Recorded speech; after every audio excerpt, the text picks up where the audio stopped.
कृष्ण, पोटाकडे बघितलं कृष्ण, ओटाची कृष्ण, सगळी कृष्ण कृष्ण त्याला आठवू लागलेला आहे. कृष्ण रूपासन वसन, कृष्ण रूपान्न पान, कृष्ण रूप दिसे सदना, भूषण संपूर्ण कृष्ण रूप. असं त्या ठिकाणी म्हणलं कृष्ण दिसू लागले, आतरून सरळ असलेलं म्हणलं कृष्ण दिसू लागले, पांघरून कृष्ण दिसू लागले, जेवताना कृष्ण दिसू लागले, पाणी पिताना म्हणलं साधं कृष्ण दिसू लागले. कृष्णानं त्या कंसाला व्यापलेला आहे सांगतात. पृथ्वी आप तेज वायू निराळ कृष्ण रूप दिसे सकळ, स्थावर जंगम निर्मळ. पृथ्वी आप तेज वायू निराळ कृष्ण रूप दिसे सकळ, स्थावर जंगम निर्मळ. घन निरूप दिसत असे. घन निळ रूप त्या ठिकाणी सगळीकडे दिसू लागले. जमिनीवर बघितलं, आकाशात बघितलं, झाडाला बघितलं, वेलीला बघितलं, फुलाला बघितलं, सगळीकडे तो कृष्णच दिसू लागलेला आहे. पुढे उभा कंस देख परी निर्भय देवकी सुरेख, महेशा पुढे मशक तैसा कंस भासत असे. मग त्यावेळेस म्हणलं कंस येऊन पुढे उभा राहिलेला आहे म्हणलं, पण देवकी निश्चिंत आहे म्हणलं. ती जराही मनामध्ये भीती नाही,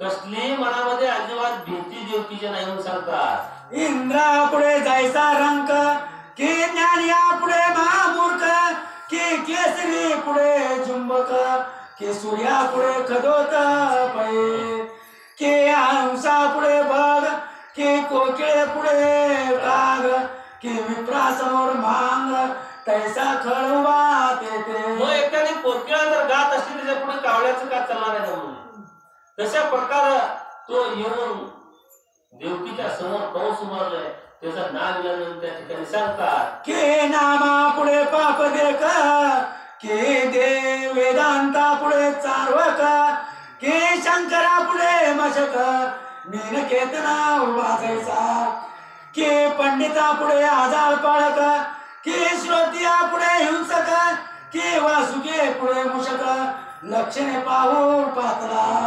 अग्नी पुढे जैसे तृण, की ज्ञान्या पुढे अज्ञान, की महावाताची आडवे पूर्ण जलद जाल जैसे. ज्ञान्या पुढे अज्ञानाचं काय चालणार आहे का?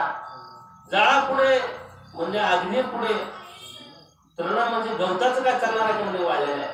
तसं साक्षात विष्णूचा अवतार होता, त्याच्या पुढे त्या कंसाचं काय चालणार आहे म्हणून सांगतात. ऐसा कंस देवकी पुढे तीस न्याळून पाये निवाले, तवते चतुर्भुज रूपडे शंख चक्रयुक्त दिसे. मग कंस देवकीच्या पुढे जाऊन उभारलेला आहे म्हणून न्याळून पाहू लागलेला आहे की बाबा म्हणला तर काय करावं, हा किंवा जन्माला येणार आहे. तेवढ्यात म्हणलं विष्णूचा अवतार शंख चक्र गदा पद्म त्या ठिकाणी घेऊन चार भुजा असलेला तो विष्णूचा अवतार प्रकट झालेला सांगतात. ना दिसे स्त्रियेची आकृती, परमादे दिप्यमान विष्णू मूर्ती, अरक्त नेत्र सुदर्शन हाती, ऊर्ध्व करुणी उभी असे. मग कंस पाहू लागलेला का कुणाला? देवकीला. स्त्रीची आकृती नाही म्हणला, साक्षात विष्णू सुदर्शन हातामध्ये घेऊन उभारलेली त्या ठिकाणी मूर्ती दिसू लागलेल्या सांगतात. मूर कोंडे कंसाची वळले, शस्त्रे हातीची गळाले, गोबडे तोंडाशी पडले, हाक पुढिले बळे तेव्हा. त्यावेळेस कंस भयभीत झाला म्हणला विष्णूची मूर्ती बघितल्या. चतुर्भुज असणारा तो रूप दाखवलेला म्हणला आणि त्याची बोबडी वळाली, त्याला वाट कुणीकडे कळण झाले, तो पळू लागला सांगतात. आडोनिया कंस पळे, थरथरा कापे वाटे अडथळे, पिशा चवत संचरले, ग्रह माझे आपुया. त्याच्या अंगात भूत शिरलंय की काय असं झालं म्हणलं. तो चळचळा असं कापू लागलेला आहे आणि भयभीत होऊन आरडाओरडा करत पळू लागलेला सांगतात. कंस तेव्हा शस्त्र घेऊन रागे आपटी जमेनी, आठव्यासी जीवे मारुणी टाकीन मी.